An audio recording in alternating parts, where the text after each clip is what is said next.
Egunon danori, eskerrik asko etortxagatik, gaur ere berriro alkarekin gaude eta etxaldi barri batekin. Bueno, buenos días a todos, bienvenidos, muchas gracias por vuestra presencia. Y hoy estamos aquí con una nueva conferencia y hoy, bueno, el tema es muy nuestro, muy del Club de Roma, es decir, vamos a tratar de los modelos actuales de desarrollo sostenible, con una mención también a los derechos naturales del mar Cantábrico. Y curiosamente, pues ha habido cantidad de gente que me ha dicho que estaría encantada de venir a la conferencia, que les resulta muy interesante, pero que también les coincide con miles de historias, de cosas, ¿no? Ya sabéis que en los últimos tiempos hemos tratado de no hacer en diciembre, precisamente para evitar conflictos con eventos y comidas familiares, de empresa, de amigos, etc. Hoy no estamos en diciembre, pero casi. Es el último viernes de noviembre y diciembre es el lunes y también coinciden con cantidad de actos y demás. La ventaja que tiene es que grabamos, vamos a grabar la conferencia, vamos a grabar el debate, entonces bueno, el que no haya venido pues tranquilamente lo podrá ver la semana que viene. Y también otra ventaja adicional, digo por ver cosas positivas también, es que el debate pues seguramente pues igual lo podemos hacer más relajadamente y ya hablaré con el moderador, pero igual os deja también que las preguntas pues puedan ser un poco más argumentadas que las habituales, que a veces también lo son, y en vez de cortar, pues bueno, se pueda dar un poquito más de cuartelillo, ¿no? Pero bueno, eso iremos viendo. Entonces, bueno, hoy tenemos con nosotros, para tratar este tema, pues como siempre tratamos de tener pues, a un especialista, una especialista en este caso, que además es, digamos, muy conocida aquí en la casa, porque nos viene desde hace muchos años siempre que puede, porque también tiene muchos líos, y nos viene de asistente, y hoy está en el estatus de ponente, porque además pues tiene una magnífica trayectoria, larga, a pesar de la juventud, y bueno, pues no voy a contar toda su trayectoria, sino algunos pequeños detalles, porque además tenéis un resumen en la propia convocatoria, y es Estrella Sánchez Corchero, que es doctora en Antropología Económica, es profesora en la Facultad de Economía y Empresa de la UPV, es experta en internacional en economía ecológica, bueno, lleva la dirección de programas de sostenibilidad, ha dirigido cantidad de tesis de muchos temas, tiene innumerables producciones científicas, de artículos científicos, y es miembro también de cantidad de sociedades, y bueno, entre ellas bueno, de la Junta de Gobierno del Colegio Vasco de Economistas, de la Cátedra UNESCO, y bueno, ya solo digo, digamos también como referencia personal, pues es, digamos, socia fundadora y miembro de la Junta y tesorera de la Asociación Unamuno de Cartea, que estamos algunos unamunianos intentando reactivar, y que os invitamos a cualquiera que seáis, bueno, aquí hay unos cuantos ya, socios fundadores, si queréis, o refundadores de la asociación de aquí a fin de año. Y bueno, pues como siempre, ahora daremos paso a la conferenciante. En cuanto termine, os comentaré un poco cuál es la próxima que tenemos prevista, y luego pues haremos la comida y el debate. Y bueno, agradeciendo a los que habéis venido vuestra presencia, a los que no han podido venir, pues bueno, que nos sigan también por la página web y en YouTube cuando volvemos las cosas, y sobre todo agradeciendo a Estrella pues su buena disposición, porque bueno, acaba de salir ahora mismo de estar dando clase, y bueno, pues ahora nos va a dar otra clase, y bueno, pues muchísimas gracias, eskerrik asko, Estrella.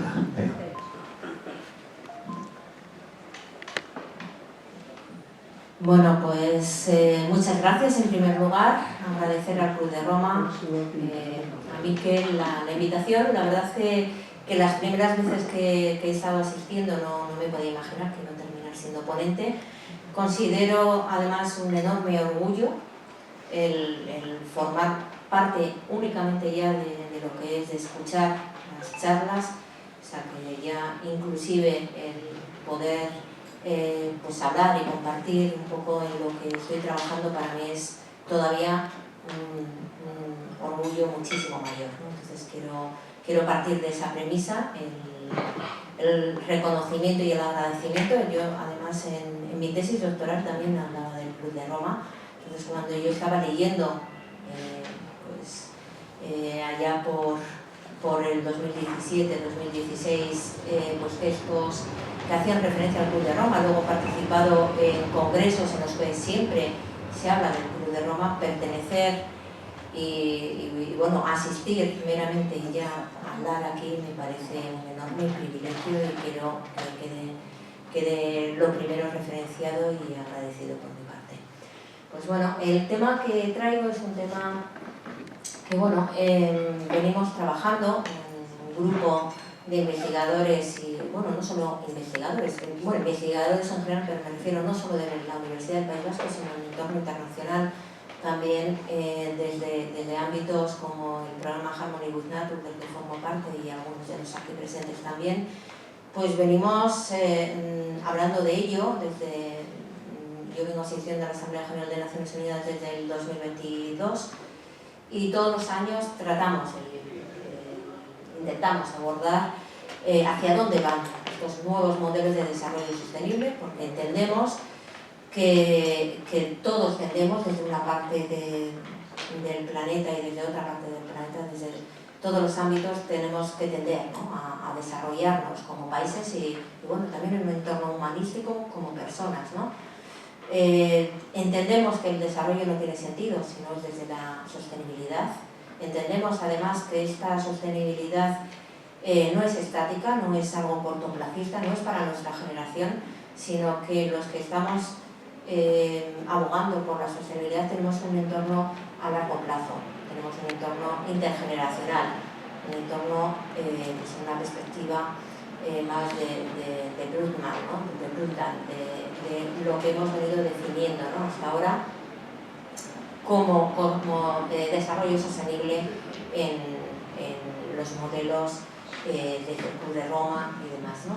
Entonces, voy a partir de esta definición de los nuevos modelos de desarrollo sostenible y terminaré aterrizando en algo que estamos trabajando en los últimos tiempos, que es el mar Cantábrico como sujeto de derecho.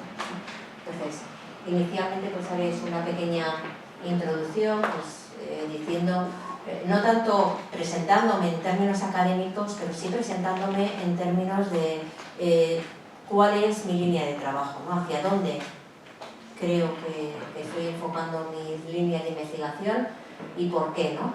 De ahí pues hablaré de lo que considero que tiene que ser una transición, esta transición ecológica tan comentada de la civilización industrial a una civilización ecológica. Haré una pregunta guía que creo que entre todos podremos intentar o os invitaré a responder entre todos y los objetivos de la charla de hoy.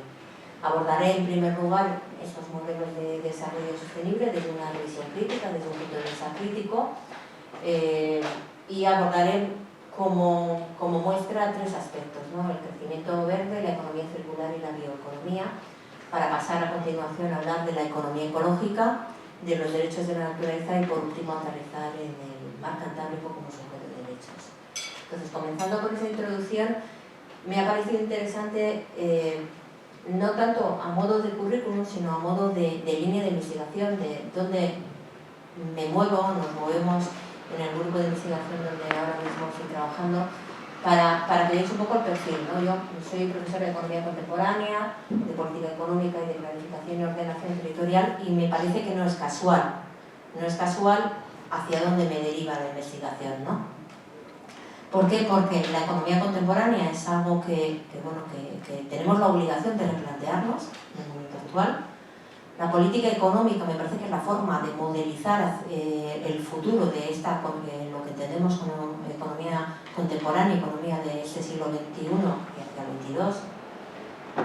Y la planificación y ordenación territorial, aunque no me voy a meter demasiado en ello, me parece que es la forma, la política pública más adecuada de conseguir este desarrollo sostenible, ¿no? El desarrollo vía ODS o remodelación. Luego hablaré un poquitín, no voy a incidir mucho en los ODS, pero sí que los objetivos de desarrollo sostenible, pero sí que considero que como meta, aun siendo totalmente remodelables, pues bueno, son una meta y dentro de esa meta podría servirnos un poco de eje, ¿no? de planteamiento, por lo menos a nivel mundial. Hoy en día carecemos de tantas referencias de multilateralismo con la remodelación, necesaria remodelación que parece estar sufriendo, por ejemplo, la ONU en este momento, y la crítica constante que está recibiendo.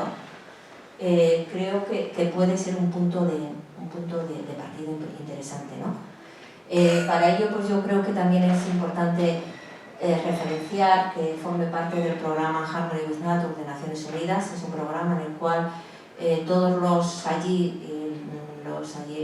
expertos que formamos parte de este programa nos reunimos todos los 22 de abril en Nueva York, en la Asamblea General de Naciones Unidas, para hablar de cómo podemos reformular, cómo podemos reconducir lo que entendemos que es nuestra política, las políticas económicas, la economía actual, y desde, por ejemplo, la planificación y ordenación territorial, y hacia dónde vamos, ¿no? Entonces, en ese diálogo entre expertos de diferentes partes del mundo, creo que tiene mucho sentido hablar de sostenibilidad y de desarrollo sostenible. Si bien es verdad que, por ejemplo, en nuestro entorno más cercano, en la ley de ordenamiento territorial del País Vasco del 1990 se habla de que nuestra meta tendría que ser más que un desarrollo sostenible, avanzar hacia la sostenibilidad, puesto que se entendía que el desarrollo lo teníamos ya de base, ¿no? Independientemente, creo que es importante que tomemos y que hablemos con otro tipo de sistemas económicos también, ¿por qué no? Porque si no lo hacemos nosotros, quizás lo va a hacer otra persona, pues quizás tipo Trump,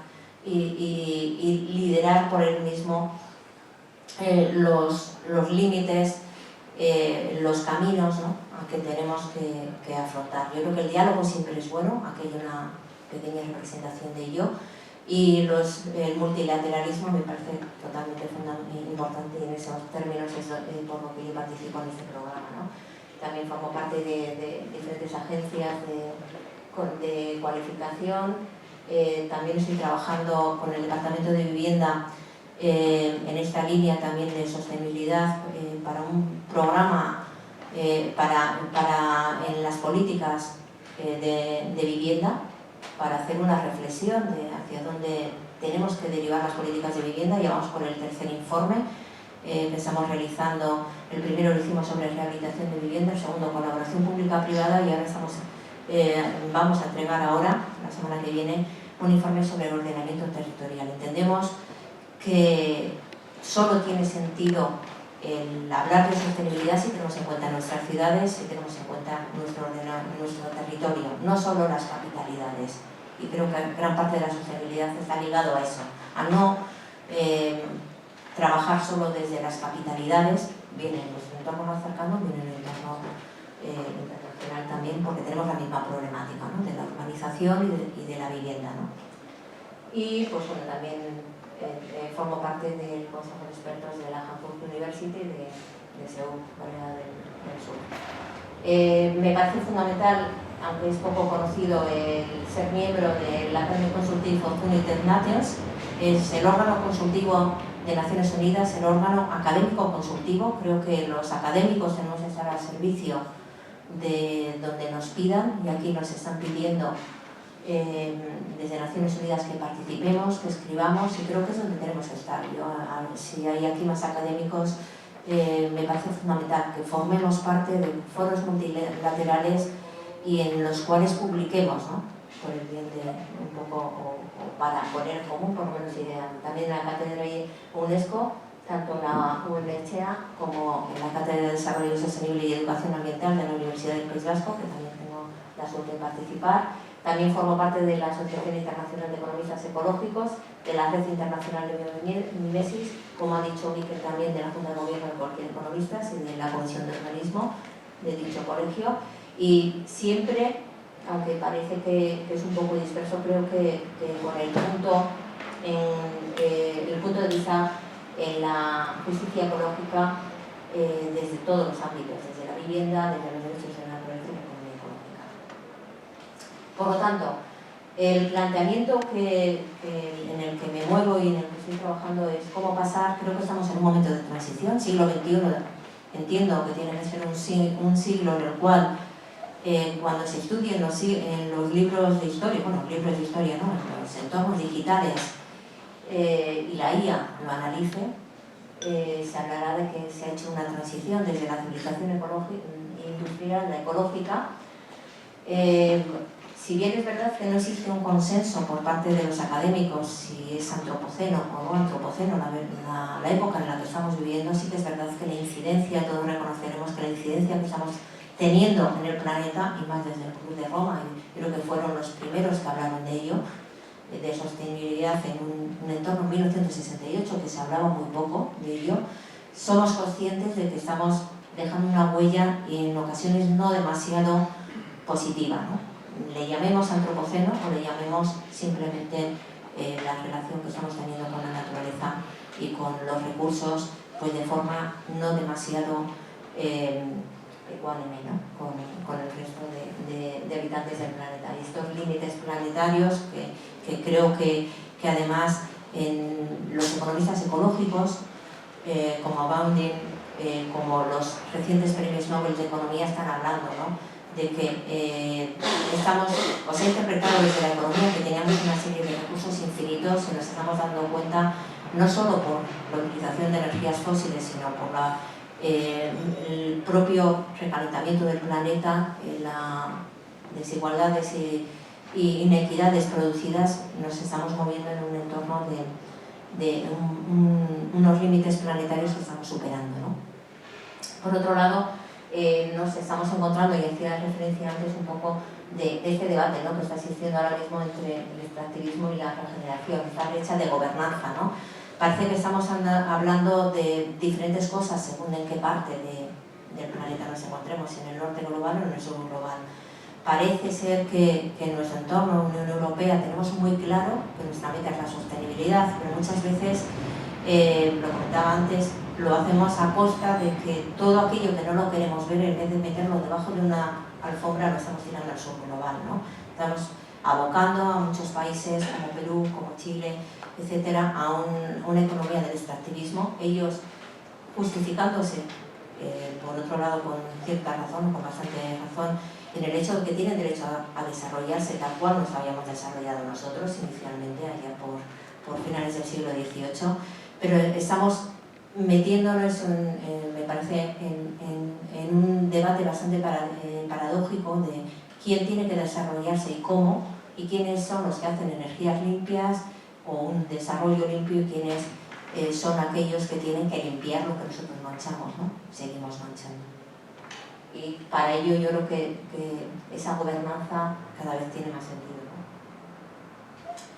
Entonces la pregunta guía, que un poco voy a intentar que sea el eje de esta primera parte por lo menos, es si son suficientes los modelos actuales de desarrollo sostenible para enfrentar la situación actual, una situación que, si bien se ha ascendido el término negacionistas, sobre todo en determinados partidos políticos o posiciones políticas, pues por mero, yo no creo que sea desconocimiento, sino oportunismo, porque siempre es más fácil negar aquello que nos implicaría, desde el punto de vista económico, un coste de remodelar de alguna forma, o sea, de arreglar pues la contaminación, la deforestación, el cambio climático, la invasión por parte de las especies, la deforestación, son elementos que ya han sido suficientemente estudiados desde la academia y desde la ONU, desde diferentes ámbitos como el Programa para el Medio Ambiente, y sin embargo son negados, ¿no?, a nivel global y a nivel político por cada vez más partidos por desde mi punto de vista, un mero interés económico y electoralista en algunos casos. ¿Cuáles son los objetivos, por lo tanto, que voy a intentar tocar en esta charla? Primero, una somera revisión crítica de los modelos de desarrollo sostenibles dominantes en la actualidad. A continuación introduciré un enfoque naturcéntrico y de los derechos de la naturaleza desde el punto de vista de la economía ecológica, para la cual pues haré una breve introducción. Pasaré a hablar del mar Cantábrico como posible sujeto de derechos y, por último, hablaré intentaremos ya un poco entre todos reflexionar sobre la gobernanza y la sociedad del conocimiento, ¿no? Que es un poco en el ámbito en el que me muevo. Entonces, estos modelos de desarrollo sostenibles, comenzando por el crecimiento verde, pues se habla de crecimiento verde y se habla mucho de lo verde. Desde la Unión Europea se están haciendo directivas para evitar la utilización continuada y de merchandising, ¿no? de este greenwashing continuado que hacen muchas empresas de crecimiento verde.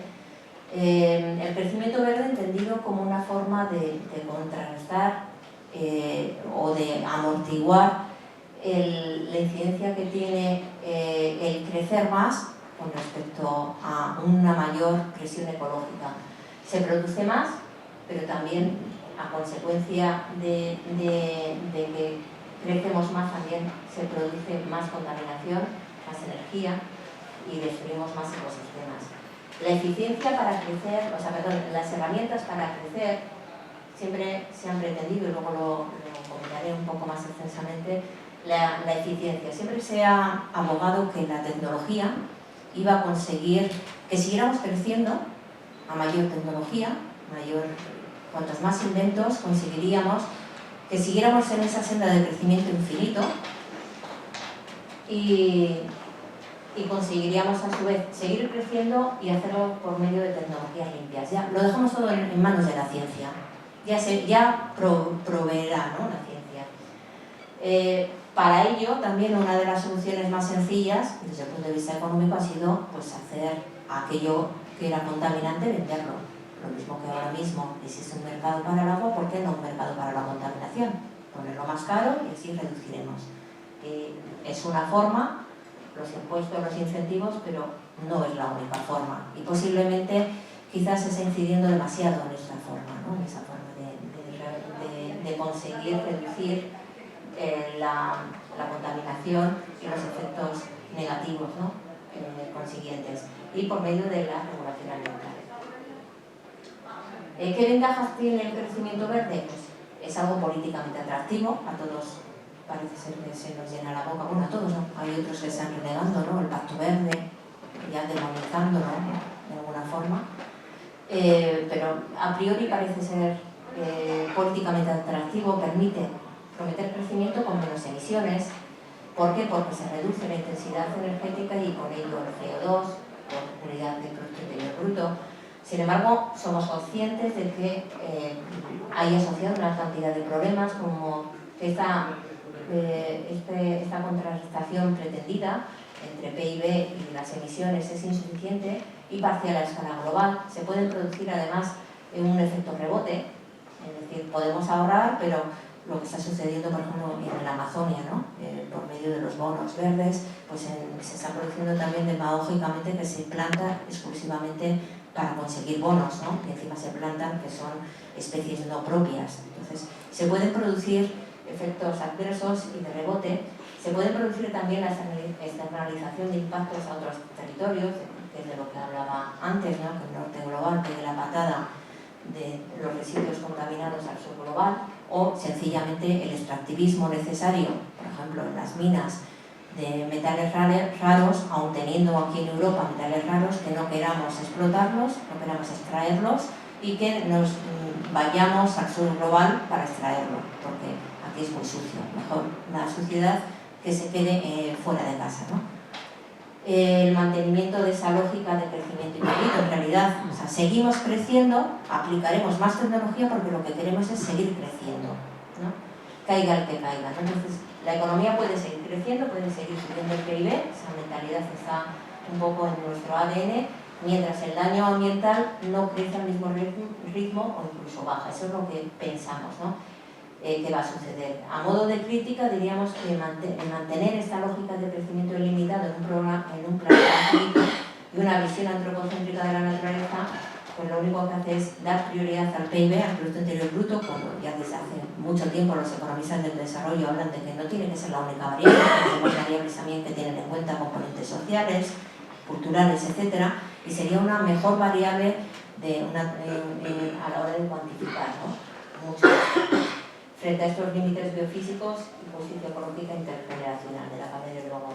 Entonces, a modo de ejemplo, es el aumento de la eficiencia de los vehículos, por ejemplo, y la expansión de renovables. Estamos aumentando la eficiencia, pero también estamos creciendo en el parque automovilístico. Se presupondría que si aumentamos la eficiencia sería para no tener que seguir aumentando, ¿no? Pues, por ejemplo, en la utilización de vehículos y tender más a vehículos que fueran compartibles o que redujeran el número de vehículos, ¿no? Entonces, sí que estamos aumentando la eficiencia, pero también estamos creciendo el parque automovilístico y la incidencia, por lo tanto, es todavía mayor a pesar de que existe eficiencia, ¿no? Otra de los modelos de desarrollo sostenible es la economía circular, cuya idea clave pues, son las 4 R's, ¿no? Que es la de reducir, reutilizar, rediseñar, reciclar y rediseñar, manteniendo materiales y productos en uso el mayor tiempo posible, minimizando residuos y extrayendo recursos, la extracción de recursos, ¿no? Minimizando también esa extracción.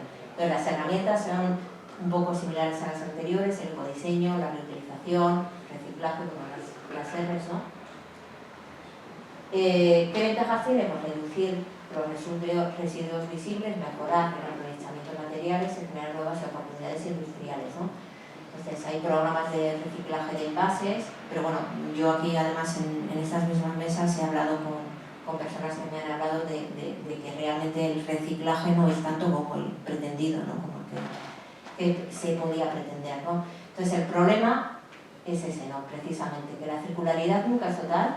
Hay un riesgo evidente de greenwashing, de decir lo mucho que estamos haciendo cuando estamos haciendo igual un 25%, poner la etiqueta verde en muchas empresas cuando en realidad no se está produciendo ese reciclaje, esa economía circular en la medida que se debiera. Y además, estas empresas, o simplemente como particulares también, no cuestionan el volumen total de producción y consumo que estamos produciendo, y ellos requieren más energía y nuevas materias primas.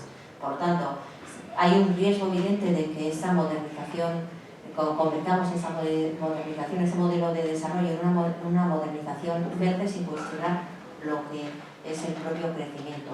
Se trata de gestionar residuos más que de reducir el volumen material de la economía, ¿no? Y por último, he tomado 3 modelos de desarrollo. El último sería el de bioeconomía. Yo aquí normalmente cuando asisto a foros internacionales, sobre todo en Latinoamérica, participé en un par de publicaciones al respecto, me llama mucho la atención, ¿no? Como en Latinoamérica se habla mucho de bioeconomía y aquí en Europa hablamos más de economía ecológica. Realmente yo vengo a decir que prácticamente son 2 caras de la misma moneda.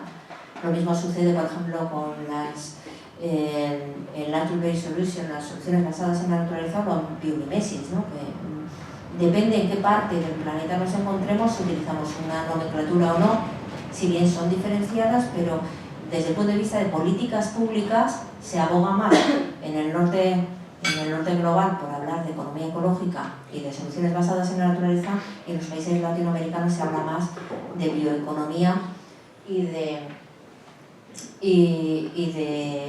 biomimesis. Sí que es verdad que hay diferencias, pero desde el punto de vista de las políticas públicas y de los análisis que en muchas ocasiones se hacen desde la academia, se suelen confundir, ¿no? Y en muchas ocasiones también es un enfoque más académico que real, ¿no? Las diferencias que hay entre unos modelos y otros. Las herramientas serían, en este caso, pues, la utilización de bioenergía, biocombustibles, bioplásticos, biotecnología y el aprovechamiento de los residuos orgánicos, y como ventajas, pues eso, reducir la dependencia de combustibles fósiles, impulsa la innovación tecnológica y nuevas oportunidades económicas en áreas rurales y costeras, que es un poco también de lo que estamos estudiando con el ordenamiento territorial y el problema con la vivienda, ¿no?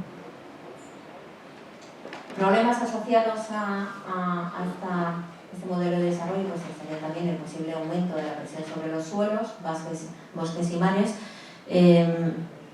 Creo que nosotros estamos abogando ahora mismo por el reconocimiento de derechos del mar Cantábrico, pero una de las líneas de investigación que tenemos pendiente también es el reconocimiento de derechos de los suelos. ¿Por qué? Porque si estamos contaminando los suelos, también estamos sacrificando el bienestar de las futuras generaciones, ¿no? Hoy en día es más que evidente que, por ejemplo, en partes de la Amazonia se están instalando empresas extractivas, mineras, que están contaminando los ríos. La contaminación de los ríos conlleva la contaminación de la forma de vida de gran parte de la población de tribus indígenas, y no solo indígenas, de los que viven, de la población que vive en ese entorno, y que se está contaminando también por medio de los vertidos que se están realizando en los ríos y que derivan en los suelos, ¿no? Entonces, quizás el siguiente paso, o paralelamente al reconocimiento de derechos en los mares, tendríamos que hablar de los suelos, ¿no? Otro problema es esa competencia que se hace por el espacio. Ahora es un nuevo mercado también, el conseguir que esta tecnología se implemente en ámbitos de la pesca y el turismo, y por lo tanto, como crítica podríamos decir que se mantiene esa perspectiva de crecimiento ilimitado y una visión instrumental de la naturaleza, ¿no? La naturaleza otra vez como recurso y no como persona, ¿no? Lo cual en sí mismo podría agravar los conflictos socioecológicos y territoriales. Entonces, de lo que hablaba, ¿no? De los cultivos, o por ejemplo el monocultivo, ¿no? En gran parte de América Latina se están produciendo un fenómeno, por otro lado conocido también en Europa, pues no tenemos más que pensar en Castilla, ¿no? Cuando se produjo el monocultivo hacia el cereal, ¿no? Parece ser que en Europa lo hemos superado, esta forma de producir solo un único tipo de producto, pero estamos exportando este modelo de crecimiento hacia otras latitudes, ¿no? Por lo tanto, en todos estos modelos podríamos hablar o podríamos hacer una crítica desde la economía ecológica, que son enfoques profundamente antropocéntricos. La naturaleza sigue siendo el recurso a gestionar eficientemente.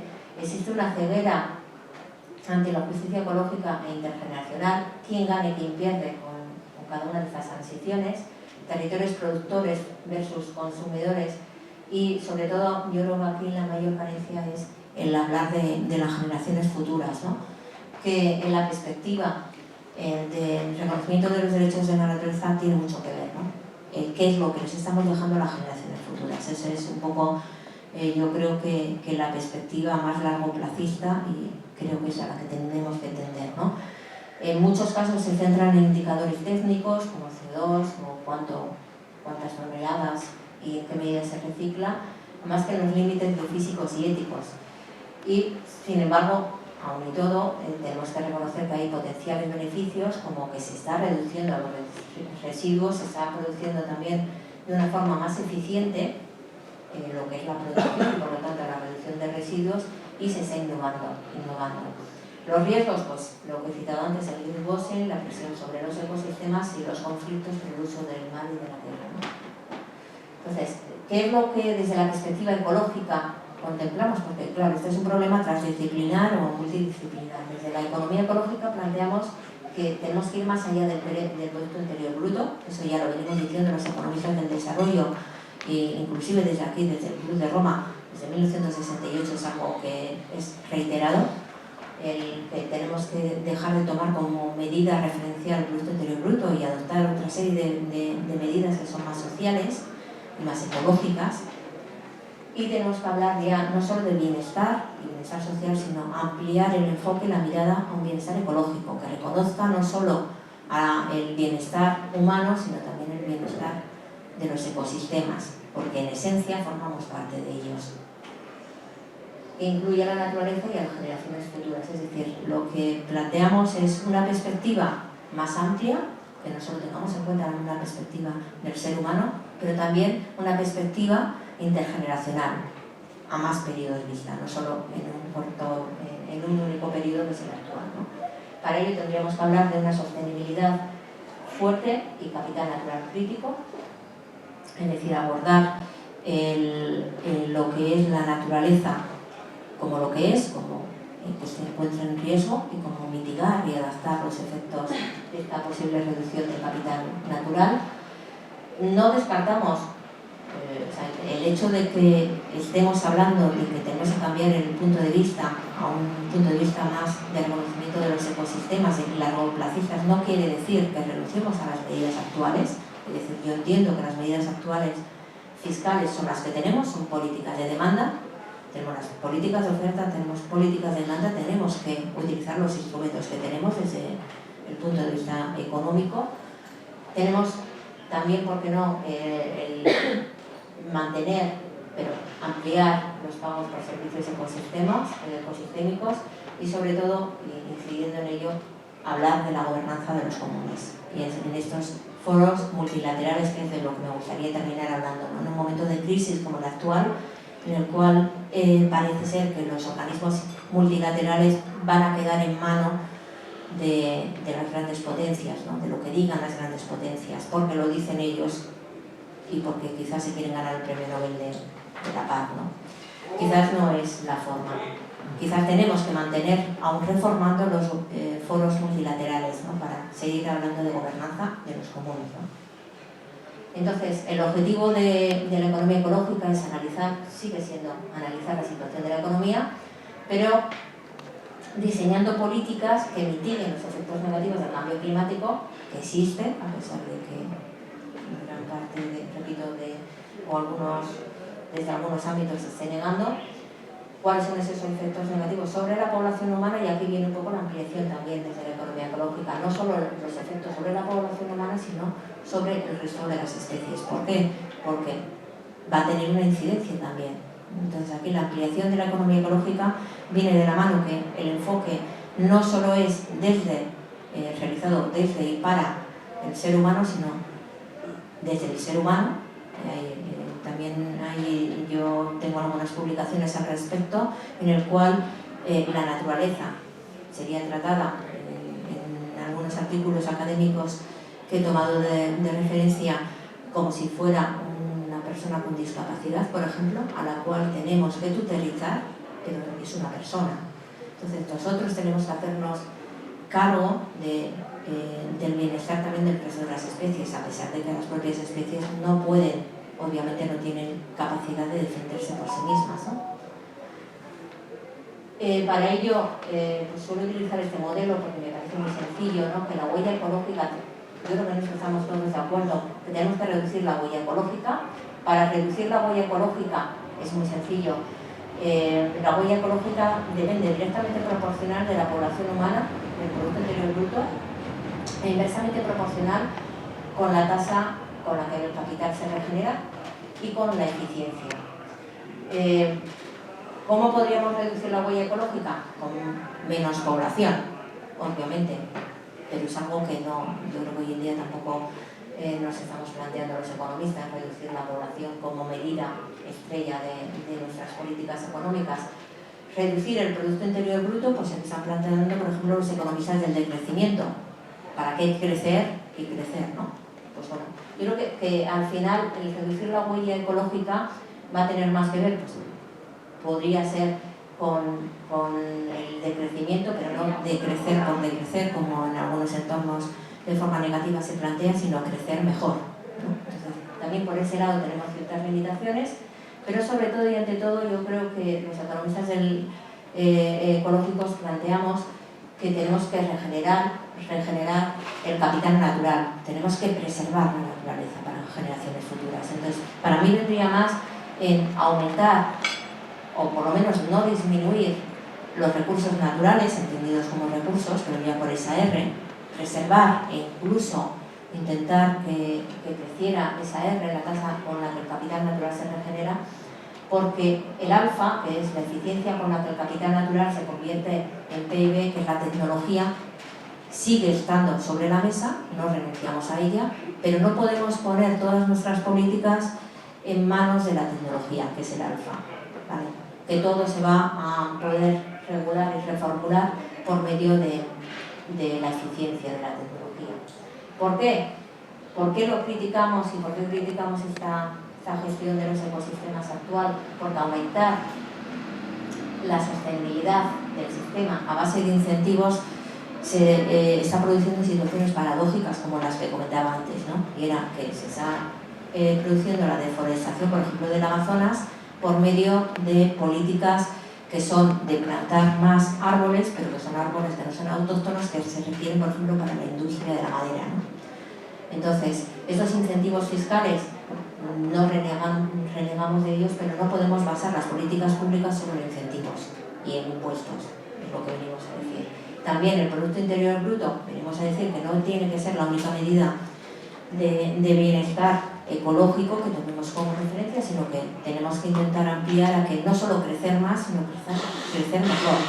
Crecer no solo en el norte global, sino también en el sur global. No producir más PIB a costa de qué, a costa de que yo, por ejemplo, comentaba antes Miquel que vengo de dar clase, yo observo que cada vez tenemos más alumnado del sur global, obviamente, pero no solo es una consecuencia de la inmigración o la migración, sino que es una consecuencia también en parte de los propios sistemas educativos que se están privatizando en el sur global y que la forma que tienen de formarse en parte es venir a los países que sí que tenemos una educación que considero que es de calidad.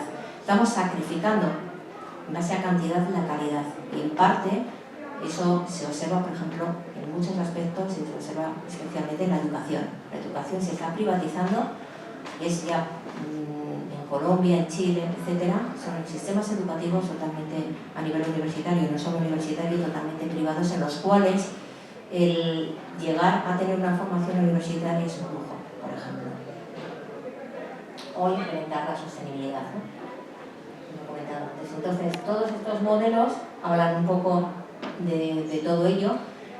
Tampoco me decanto por ninguno de ellos. Yo creo que la economía ecológica engloba a todos. He hablado de la economía circular. La economía del donut es prácticamente la economía circular, en el cual tenemos un segundo círculo concéntrico, que es la escala social. Todos ellos tienen un matiz antropocéntrico que se ven desde la perspectiva únicamente de una única especie, pero bueno, no hay que renegar de ellos y considero que las soluciones a largo plazo pueden venir por vía de todos ellos. Sin embargo, lo que comentaba antes, se ha llegado un momento de esa transición hacia un naturcentrismo o ecocentrismo, desde el planteamiento del ecologismo antropocéntrico, que es el que tenemos en la actualidad, en el naturcéntrico, que vendría definido precisamente por el reconocimiento de derechos de la naturaleza. Entonces, desde el punto de vista de análisis económico, pues esas políticas públicas sería incluir o seguir manteniendo los instrumentos neoclásicos de modelización matemática, porque es una transición hacia una forma de instrumentalización reconocida y consensuada en la actualidad hacia modelos naturcéntricos, y para mí la política pública más adecuada que puede conseguirlo es el ordenamiento territorial. Me parece que desde el ordenamiento territorial se puede conseguir el resto, se puede conseguir un crecimiento sostenible equilibrado. Bueno, Harold Ignatius comentaba antes que era los debates que estamos teniendo en ese sentido. Esto sería una de las perspectivas, que es no la única, no la considero única, que es el de crecimiento. Y repito, no considero que el de crecimiento signifique implícitamente reducir el PIB, sino que tomemos otra medida por encima del PIB, que incluye el PIB, pero incluye variables sociales. Y ya pasamos a los derechos de la naturaleza, en la cual, pues bueno, partimos un poco de este triángulo, en el cual el desarrollo sostenible tiene tres vértices: la sociedad, la economía, y en vez de hablar de medio ambiente, que es un término como muy antropocentrista, hablaremos de naturaleza, ¿no? En el cual, pues bueno, la especie humana es una de las especies y en el centro coloquemos a la naturaleza, ¿no? ¿Y qué son los derechos de la naturaleza? Pues reconocer a los ecosistemas como sujetos jurídicos con derechos inherentes, ¿no? Y se están produciendo pasos, sobre todo en el entorno de Naciones Unidas, hacia ese reconocimiento. Se habla ya de la naturaleza como poseedora de derechos, ¿no? Entonces, estamos esa dicotomía entre el antropocentrismo y el naturcentrismo o el ecocentrismo, en el cual un poco la clave está en los derechos de la naturaleza y el cambio del uso jurídico de recurso a sujeto, ¿no? Y esa es la conexión entre la justicia social y la justicia ecológica por medio, en el caso, de la economía ecológica. Entonces, desde el punto de vista de aspectos legales, hay muchas formas de conseguirlo, que sería la legitimación activa, las guarderías plurales, jurisprudencia y deberes de restauración. No me voy a meter mucho más en ello, en los aspectos legales. ¿Quiénes son los que se están moviendo ahora mismo? Pues desde asambleas juveniles, habría que citar también, sobre todo aquí, los pueblos indígenas, por ejemplo, en Latinoamérica, fundamentalmente, pero desde las universidades o recibir desde el mar. Curiosamente, aquí en nuestro entorno creo que tiene mucho peso, ¿no? Por eso vamos a hablar del mar Cantábrico. El mar es, creo que todos los que vivimos cerca del mar lo consideramos, no sé si como una persona, pero sí que lo tenemos como muy presente, ¿no? Como algo que creemos que tenemos que, nos vemos en la obligación de proteger, ¿no?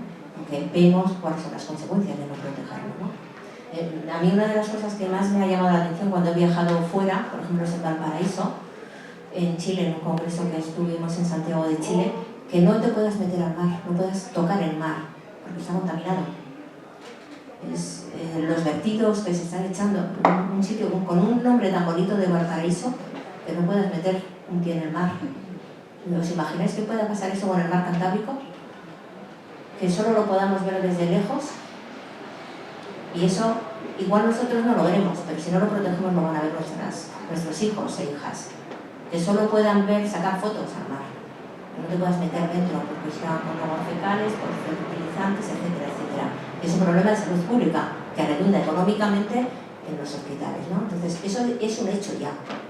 Y en los ríos, he hablado también de eso de Nairobi, en los ríos, ¿cómo están los ríos en Kenia? Llenos de plástico. En el Pacífico hay islas de plásticos. ¿Quién va a querer meterse ahí? ¿Se imagináis pegar un trago sin querer, nadando? ¿Quién se va a meter ahí, no? ¿Queremos eso para nuestros mares? Yo creo que no. Es lo que tenemos que evitar. Y esto no es de un día para otro. Esto, tomamos medidas y nos estamos abocando hacia ese futuro no muy lejano. Y el mar, si recordamos lo que veíamos cuando éramos pequeños, el mar se ha compartido. Es decir, que no tenemos un mar nuestro europeo y otro mar que es el de América Latina. Las aguas fluyen con corrientes marinas y demás, o sea, lo que tienen allí viene para acá. Y pensamos que no.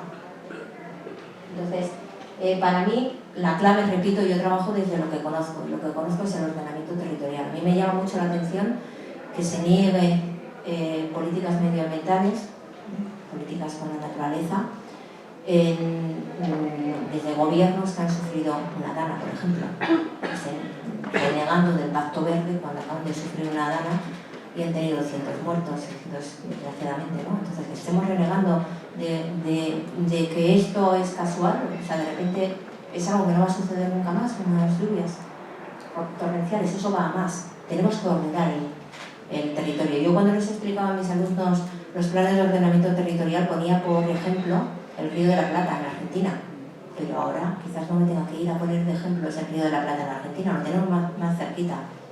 La mala praxis en el ordenamiento territorial. Política pesquera, directivas europeas, y bueno, los riesgos y las implicaciones. Entonces, hay en Europa, pues, bueno, esto desde hace muy poquito, en La Coruña, como un pueblo ha dicho que su río tiene derechos. Igual no tiene ninguna incidencia jurídica, pero lo han dicho. Como es su río, lo dicen. Y al que le guste bien y al que no también. Pero aparte de eso, aparte de este hecho paradójico, tenemos más situaciones, ¿no? Menciones judiciales a principios ecocéntricos en muchos países, en Países Bajos, en Francia, en Noruega, en España. Hay una página que es el Observatorio de Derechos de la Naturaleza, en Canadá, que forma parte, soy directora del programa Harmony Nature, que viene referenciado todos los datos. Pero bueno, aquí he tomado una muestra.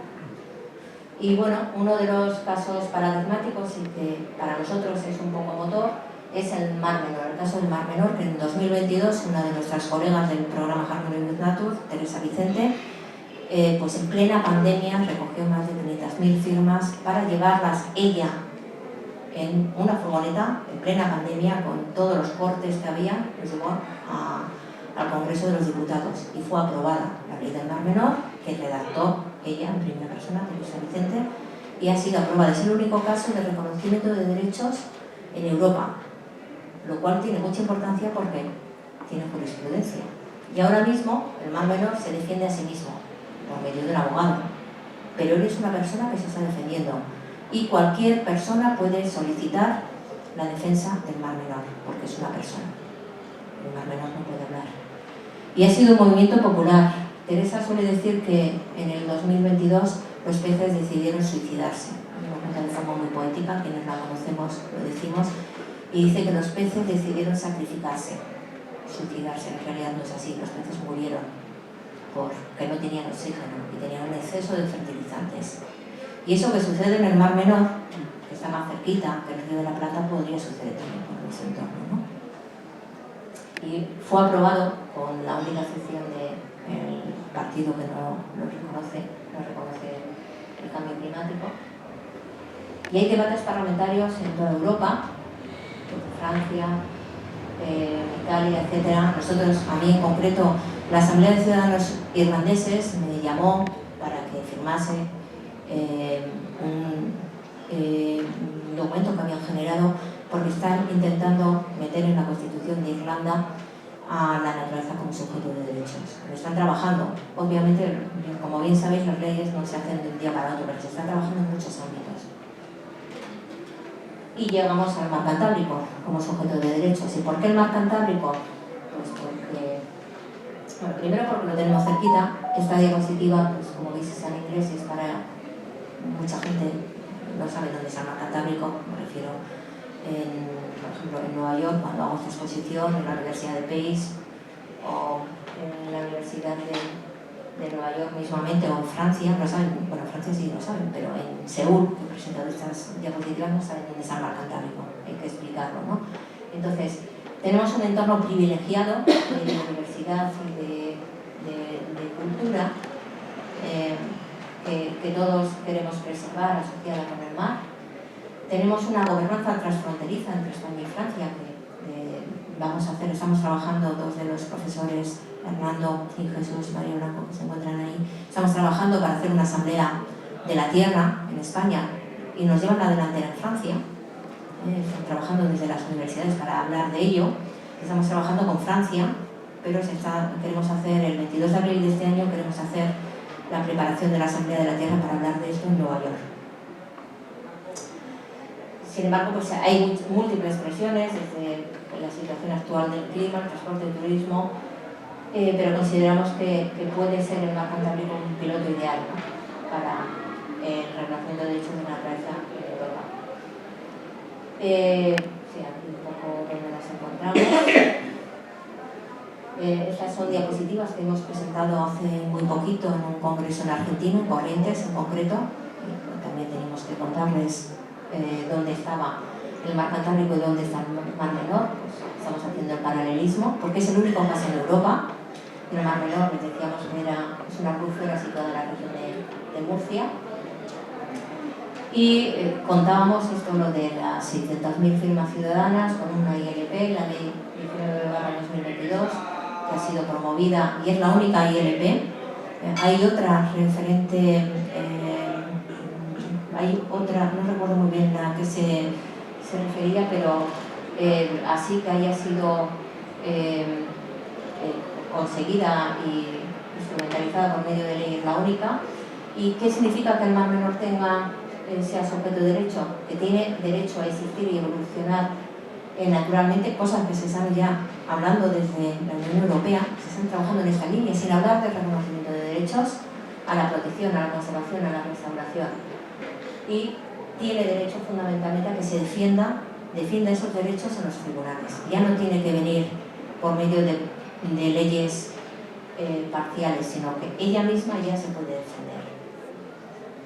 Hay otros antecedentes, mucho más, quizás con una perspectiva más global, como la Constitución de 2008 de Ecuador, que es la única constitución que reconoce los derechos de la naturaleza. El problema de todos estos ámbitos es la falta de seguridad jurídica y la poca implementación, la poca realmente que no se están implementando, ¿no?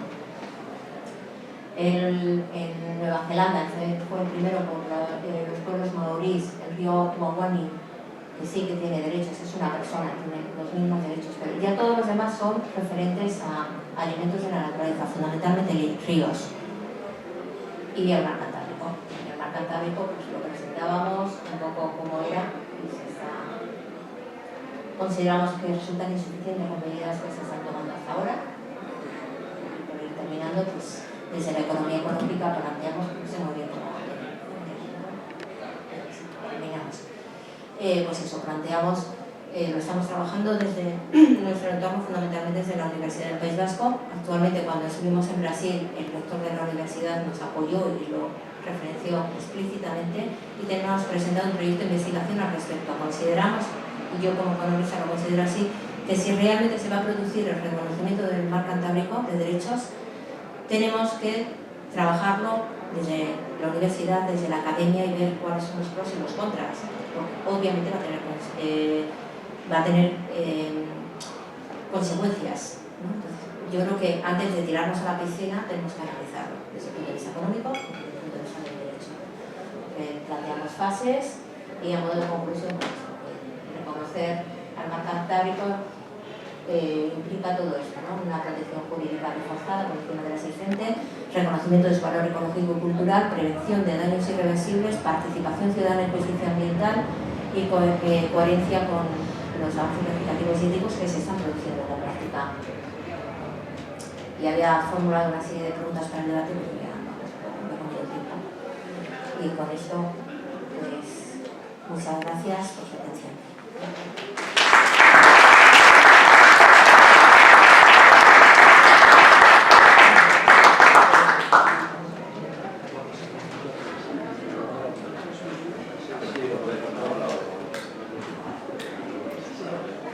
Muchas gracias, Estrella.